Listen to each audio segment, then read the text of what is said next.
I know the guys haven't had much opportunity during the summer, obviously, to be together, but what sort of chemistry have you seen from your group and how they've responded maybe to the challenges of the pandemic?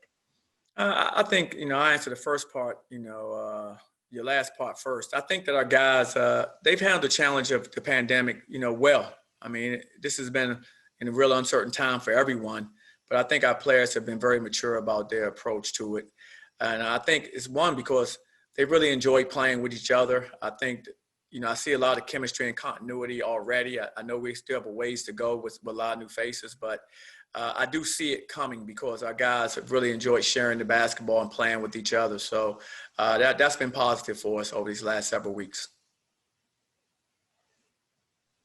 Coach, you only have 3 seniors on this team's roster, and Darius, Avery, and Brandon. 2 of them were new to the team last year. Darius new to the team this year. What do you see from your young guys kind of stepping up as leaders in a very young roster coming into this season? Well, we're going to rely on our seniors to lead. That's the most important thing for us. They have a lot of experience. If they hadn't played with us the entire time, they've played in other places. So we want that maturity there. Young players, we're excited about them. They have a lot of potential. They come every day with a lot of energy and a lot of enthusiasm, which you want to see from your younger players especially. And we're excited about them. They're the future of our program. And I'm really happy about all the freshmen and sophomores. They all can do some things on the floor to help us to become a better team. Coach, have there been maybe any surprises? I mean, I know you really won't know for sure till the games get here, but has anyone maybe emerged or stepped up and might play a role that maybe you weren't necessarily expecting going in?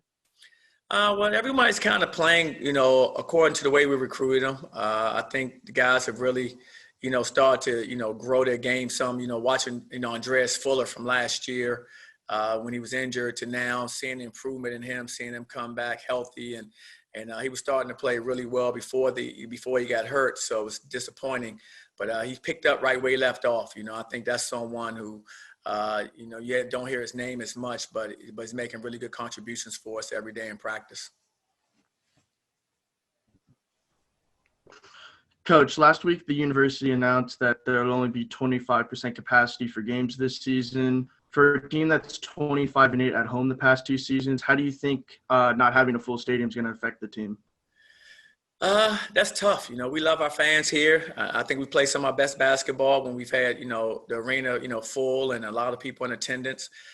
So we're going to miss them. But we also understand, what we're facing, and every university is facing the same thing with COVID, and we're going to have to just make the adjustment. Our guys are going to have to, rely on each other a little more. We're going to have to talk to each other a little more. We don't have the home court advantage of our fan support here, so we're going to have to do a little bit extra, I think, ourselves, within our team to really be successful.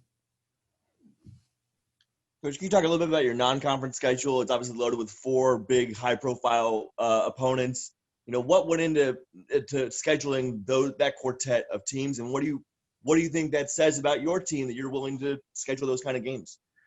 Well, I've always scheduled, up as much as we could, and we have an opportunity this year to do the same, and we'll do it. I want our guys to always play against the best teams, and so we have this opportunity with COVID and everything that's going on. And there's a lot of uncertainty with our team. We don't know our personnel fully.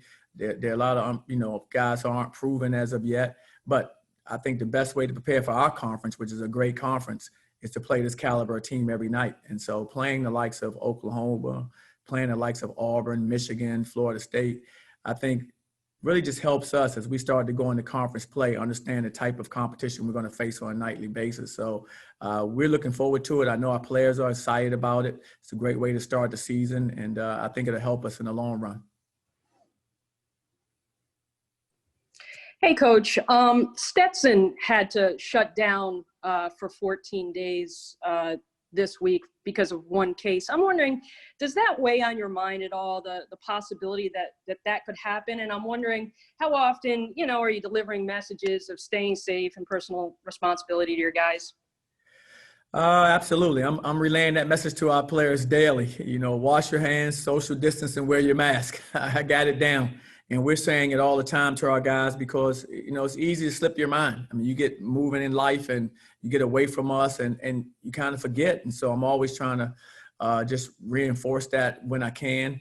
It's disappointing. I know I feel the same way probably Stetson's feel. You're practicing, you're preparing, and you can have a setback like that, and it can cost you a couple of weeks, which can, really set a team back because, as far as conditioning, as far as, your timing and your players working with each other, you lose so much. That's a very challenging thing. And so, yes, I'm always concerned about that. Every night I go to bed concerned about that. That one positive test is going to, really set us back. So it's a tough time for all coaches, I think, and players as well. But we're going to get through this. And I think the best way to get through it is to stay positive and just keep working. And then, you know what? All you can do is your best. And that's what I've told our guys. And that's what we're going to strive to do. And, we're going to try to do the right things. If something happens, unfortunately, and someone contracts it, there's nothing really you can do about that as long as you were trying to avoid those situations. Johnny, you can't force chemistry, but is there something that you guys can do, especially because of the fact you haven't had as much time together, that maybe helps, especially when you bring in new guys and have freshmen? Is there anything you guys do in particular maybe to help build some of that chemistry? Well, when we're out there competing, we're out there playing, we're constantly talking about, what's the best thing for our team, offensively, we use more of a we score as opposed to our score mentality, which means guys are understanding that when we score, that's a good thing for us, as opposed to, being so individualistic where I scored. Well, I think you can kind of, teach chemistry through understanding that, we win and we lose, we score, we defend. And so we use a lot of, plural pronouns as opposed to singular pronouns to really try to interject, what we want to see our players doing. And I think that's been somewhat helpful for us. I think our guys are understanding, by film and by what we say in practice that if we can approach it that way, our chemistry will come along a little faster. Coach, what have you seen from CJ Walker? And I know a waiver has been applied for immediate eligibility. Are you hoping you hear back on that, prior to the season beginning? We're hopeful to hear back, from his waiver. And I think he's a terrific young talent. I mean, he's a young player who can play multiple positions on the floor for us. He can guard multiple players defensively. I think he'll be one of the best defensive players as he continues to develop, anywhere. I think he has the ability to do that. He's so active. He's so long. And like I said, his offensive skills are coming. He's a capable three-point shooter. He can score around the basket. So, no, he has a huge upside, and we're going to continue to work and continue to keep developing him because we just see, the sky's the limit for how talented that young man is. Coach said a couple weeks ago, in a press conference that Sean was the team's glue guy. He said it again today himself that he always strives to be a glue guy for the team. What has been some things that you've seen from him since his time he entered the program and his growth as far as his leadership ability as well as his play on the court? Well, I think you start with his leadership. I mean, he came in, with really good leadership qualities, as far as how he talks to his teammates. He's a selfless player. He's all about winning. And those things, you can't fake those. And so he's been really good right away. And then on our team, and he just makes guys better on the floor, by facilitating the basketball, by taking the open shot when he has it, by giving the right encouragement to a player who needs it, by trying to push and motivate somebody who may need that. So he's been very good. He's been a great addition to our program. And like I said, we're happy to have him. Coach, what can you say about your two key freshmen, Isaiah and Jamil, their early progress within the program? And with the summer being so awkward, not being able to round each other, how much do you worry about maybe that stunting their growth? Definitely. I've really enjoyed coaching both of them. They have both of those guys have enormous potential. And so we're excited every day we see them in the gym. And they're growing. They're getting better.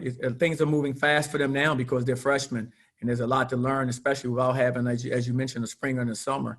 But I love who I think they're going to become as players in our program. They're going to be terrific. They did get hurt by not being with us this spring and summer, of course, just from a strength and agility and strength programming. They didn't get any of that. They didn't get any, of the basketball skill work that we would do with them in the off season. They didn't get any of that, which would have gave them a little bit of a head start entering now. And so it's been difficult with regards to that because you can just see where they would have been if you could have had those 6 months back. But you know what? Again, we're not going to get that time back. I've tried to, teach our guys, you have to take a next play mentality. This is what's up next for us. Let's look forward to what's in front of us instead of behind, and let's keep moving forward, positively. And that's kind of the approach we've taken. But they definitely could have used that time. It would have helped them. And I can't imagine where they would have been if they had 6 more months. But I'm sure every program's facing the same thing. Coach, you signed a pretty good recruit last week in Darius Johnson. I know it's a guy that, you followed through the years. Can you just kind of talk more about Darius, what you like about his game, and what kind of future he'll have with your program? We're very excited about Darius. He's one, his leadership ability. Two, he can handle the basketball. He can play the point. He understands, from the standpoint of, how to make the guys around him better, but he's also a capable scorer himself. Very, very good competitor. He really competes. And I love his work ethic. I think he'll bring a lot of things into our program and our culture that we try to foster. That work ethic that you're willing to, outwork people for what you want. His skill set is very, very good. And we love his leadership ability. So those are things that I think he'll help bring to the table for us.